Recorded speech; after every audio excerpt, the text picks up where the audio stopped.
Hello, you don't know me. I don't know you, but I'm here to talk about what happened in NFL Week 6 because I thought there's a lot of interesting storylines to be able to talk about.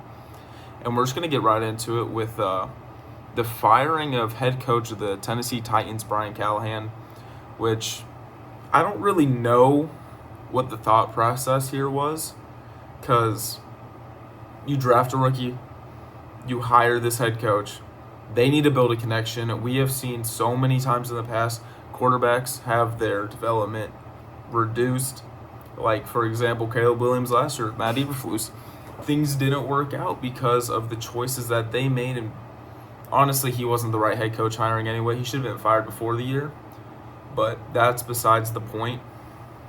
And it was the last four first overall picks that were quarterbacks had their head coach fired in the first year. So I think it's really a NFL problem, a problem in teams overdrafting a quarterback when they should be targeting other points first. In my opinion, you should build a team so you can get a quarterback later. You see what I'm saying? You can get a quarterback in the second or third round with a good roster that will perform better than these top picks that are underperforming year in and year out because of this. That's just my take on that. Next up is the Dolphins locker room drama. Now, it's no surprise Mike McDaniel is on the hot seat, and he should be on the hot seat because he made the playoffs one year. That's why he's still here, but he has lost that locker room. It is a complete mess. They even had Tua Tagovailoa say they are misguided, and that's really saying something about the head coach because the biggest part about any NFL team is building a culture. And when you're having someone say they're being misguided, that's implying they're not building the right culture and they're not stepping in the right direction. That's the huge reason why the Dolphins suck. And another huge reason is because Tua is a terrible quarterback. You can't put all the blame on him. He's terrible. It's not his fault. It's everyone's fault in that organization. I think it's in a terrible spot right now. I think they have things they need to focus on more. I think he should finish out the year as the head coach, but after that, they should cut it off. Next up is the suspension with Brian Branch and the Chiefs. Now, I get it. The NFL, there's a lot of emotions all the time. It's a very physical sport. You get it into these guys, but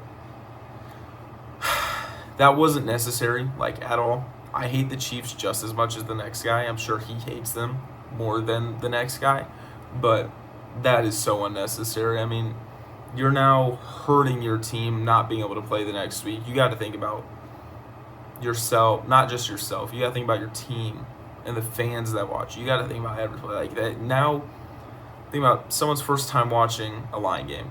They now have an opinion on you that will not change because first impressions do last, and that impression on the game does last. It wasn't right. I'm sure he's a good guy, but that's something you have to avoid.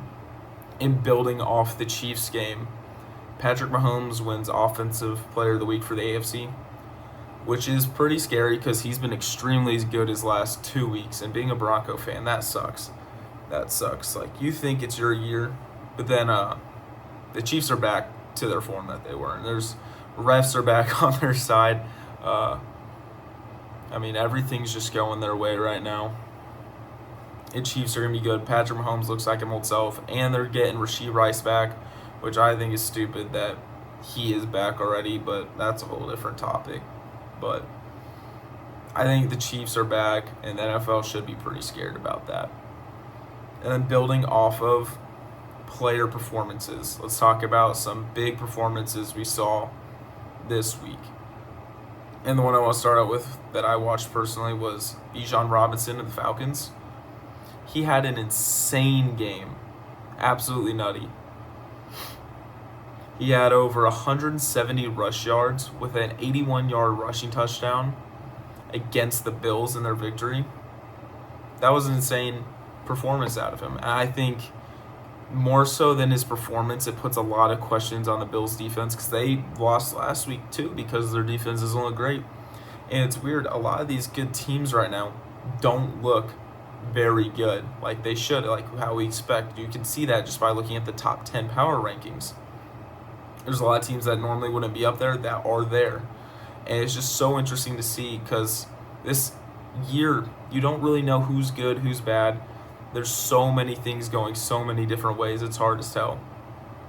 Next, building off the running back and Monday Night Football, had an insane game and is the reason that they were able to beat the Commanders. He had over 175 total yards, including a 55-yard touchdown in the Bears' 25-24 victory.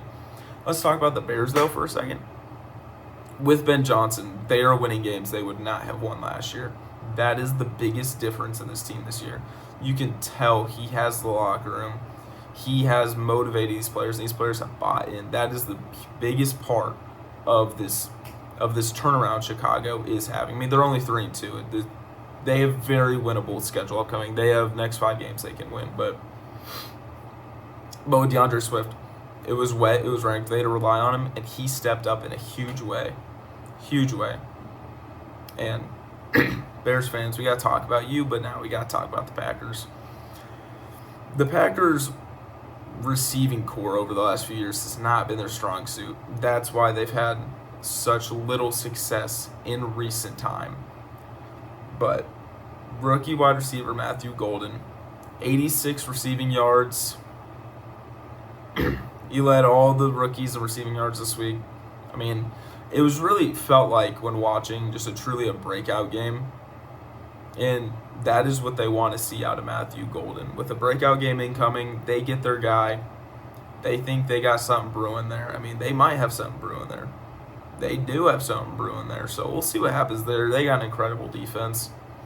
I don't want to see them make the playoffs. Growing up Central Illinois, I don't like the Packers, but they're going to. Their team's elite. We'll see what happens there.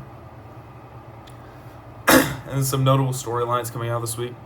With the Bills' loss, the Patriots overtake them in the AFC East for the first time in 2021. The Bills might lose the division. And that's a huge reason of Drake May. He looks incredible. I mean, he's had, over 250 passing yards every single game this year. I mean, that's insane for a second-year quarterback. He's by far made the biggest leap out of any player so far. And I think if they just keep building off that, they got playmakers. The running backs are terrible. They need to use Travion Henderson more. Stevenson is terrible. He's a fumble machine. If they can develop a run game and have a better defense. I mean, they got some studs like Christian Gonzalez on defense. But they definitely have improvements to make.